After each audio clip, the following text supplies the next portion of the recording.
Without a lawyer, you are completely finished. The voice of my brother Alejandro Castillo echoed through the vast courtroom. Some people laughed quietly. My father, Don Javier Castillo, smiled with pride. His lawyer settled into the leather chair. He carried the posture of a man who already knew how the day would end. I sat completely alone at the defense table. Without a lawyer, without family, without anyone to support me. Then Judge Reynolds opened a thick file, looked at the first page, and his expression changed at once. The room fell into total silence. He turned another page and another. Suddenly the expensive lawyer of my father rose to his feet. His face had turned deathly pale. What is happening? Alejandro asked, erasing his smile.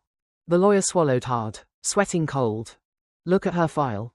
The judge removed his glasses slowly and spoke the words that would destroy everything my family believed about me.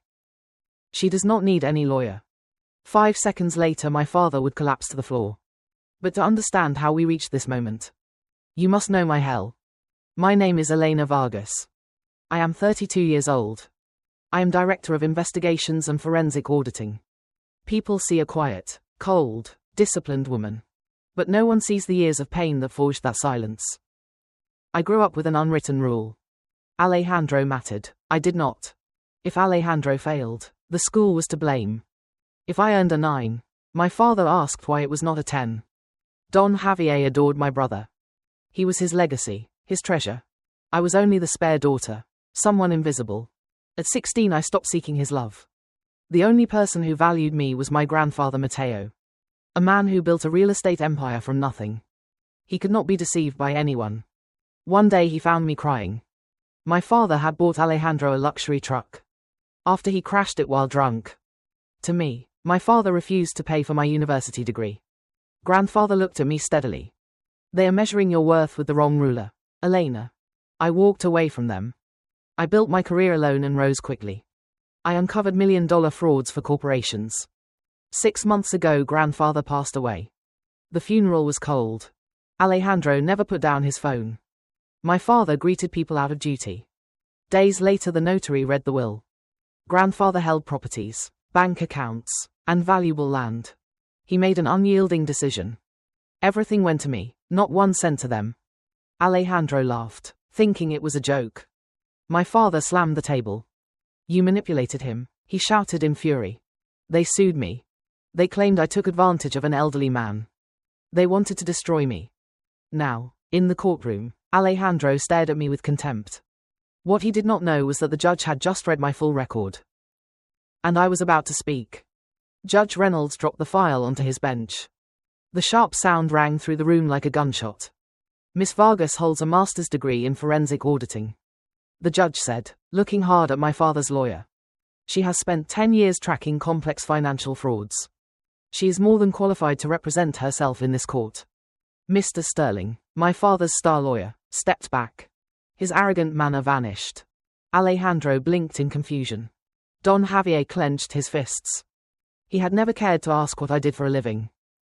That contempt was about to cost them millions. Trying to regain control, Sterling called his first witness. It was Carmen, a nurse who had cared for grandfather Mateo. Sterling questioned her skillfully. Elena visited her grandfather often. Carmen nodded. Would you say she influenced him to change the will in her favor? Yes, the nurse answered, lowering her eyes. She was always there alone with him. She whispered things in his ear. My father smiled in triumph. Alejandro let out a mocking laugh. They believed they already had me cornered. The judge looked at me. Your turn. I rose slowly, carrying no notes. I walked toward the witness stand. Carmen avoided my gaze. I had learned in my work that people who lie never look you straight in the eyes. Miss Carmen, I began in a cold, cutting voice. You claim I manipulated my grandfather throughout November of last year. Is that correct? Yes, she murmured, swallowing hard. I took a folder from my briefcase and handed it to the guard. It is curious, I said, walking back to my table. Throughout November of last year I was in Frankfurt. I was assigned to an audit. I spent 120 days outside the country. The silence in the room grew heavy. The judge reviewed my immigration records. He nodded slowly. I must have mistaken the month. Carmen stammered, sweating cold. Did you mistake the month? Or did someone pay you to make that mistake? I asked sharply. Sterling jumped from his chair. Objection, Your Honor. I withdraw the question, I said without reaction. I returned to my seat. Their star witness had collapsed into pieces. But I was only beginning. This was not a defense. It was a hunt. And they were the perfect prey. I took a small USB drive from my pocket and placed it on the polished table. Alejandro watched me intently. For the first time in his life, I saw true panic in his eyes. He did not know what that device contained, but I did. Your Honor, I spoke strong and clear. I formally request to present financial evidence regarding my brother's hidden accounts. Sterling turned pale. My father stopped breathing at once. The real trial had just begun, and I was about to tear away all their masks forever. Judge Reynolds nodded. He signaled the court clerk. The USB drive was connected to the central computer. A large screen slowly descended in front of us. My father's face lost all color. Alejandro began to tremble visibly. Lawyer Sterling looked like a man tied to the rails of a moving train. The screen lit up. Bank statements appeared, dozens of them. International transfers, cash withdrawals, unauthorized loans.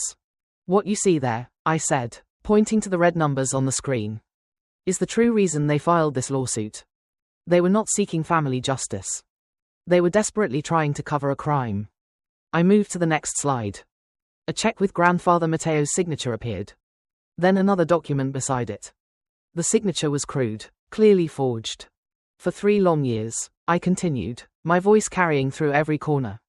My brother Alejandro systematically emptied the operating accounts of grandfather's construction company. He bought luxury trucks, trips to Europe, and paid enormous debts from underground gambling. Almost 12 million pesos disappeared without a trace. A shocked murmur erupted in the gallery. The judge struck his gavel hard. Silence in the courtroom. Sterling leapt up, sweating. Your Honor, this evidence is inadmissible. It has no relation to the validity of the will. It has every relation, I answered, turning to stare at him. Because grandfather Mateo discovered everything. I clicked the remote. An email appeared on the large screen. It was dated only 3 days before grandfather's passing, and addressed to his personal accountant. The entire room read in silence. Eduardo, my own grandson is stealing from me. And my son Javier is helping him launder the money to hide it.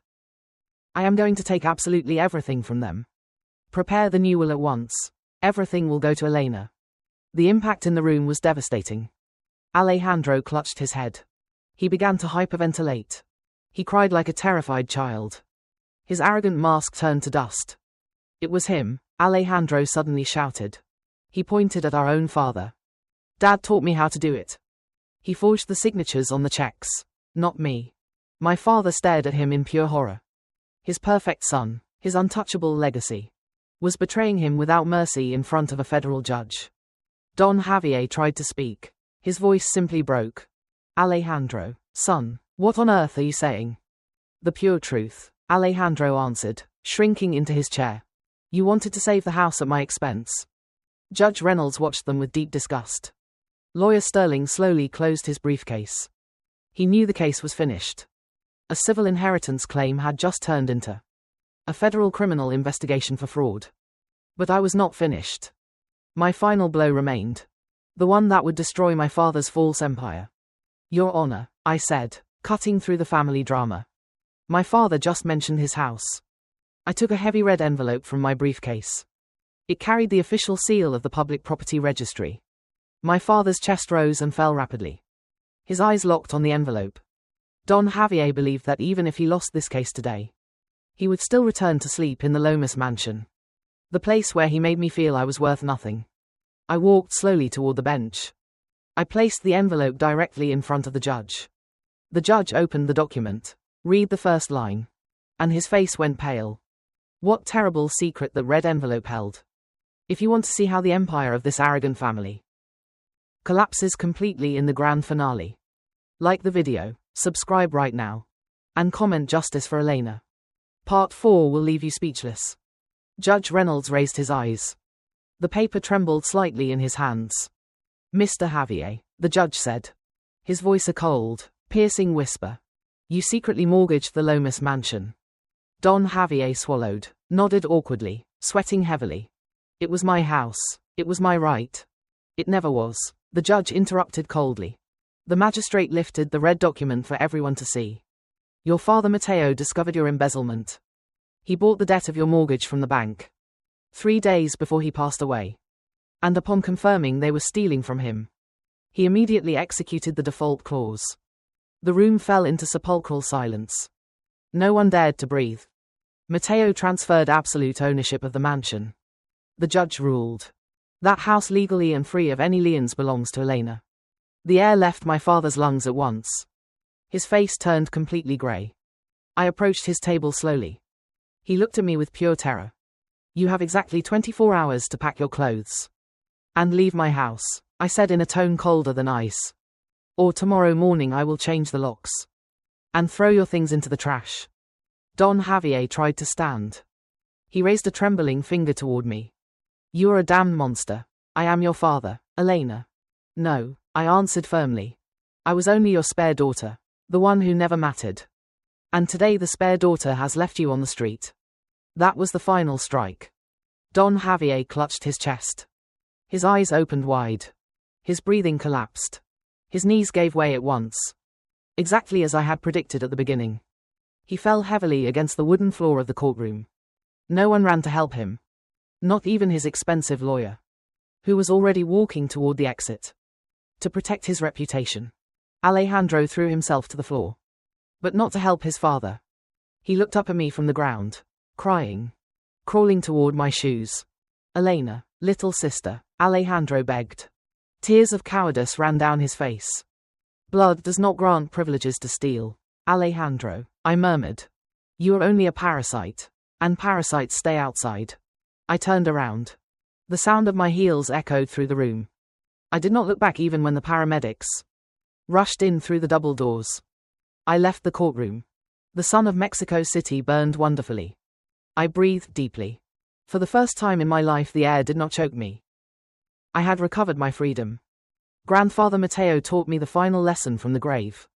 If they measure you with the wrong ruler, break their ruler. Sometimes the only way to heal family damage is by cutting the infection at the root. Have you ever had to distance yourself from someone toxic in your own family so you could shine? Karma never fails. It only takes its time. If you felt the power of this victory, do not leave without subscribing to the channel. Leave a fire emoji in the comments to let me know you stayed until the end. Activate the bell because the next story will leave you breathless. Thank you for listening to today's story. Don't forget to like, share, and subscribe to support the channel. See you in the next story.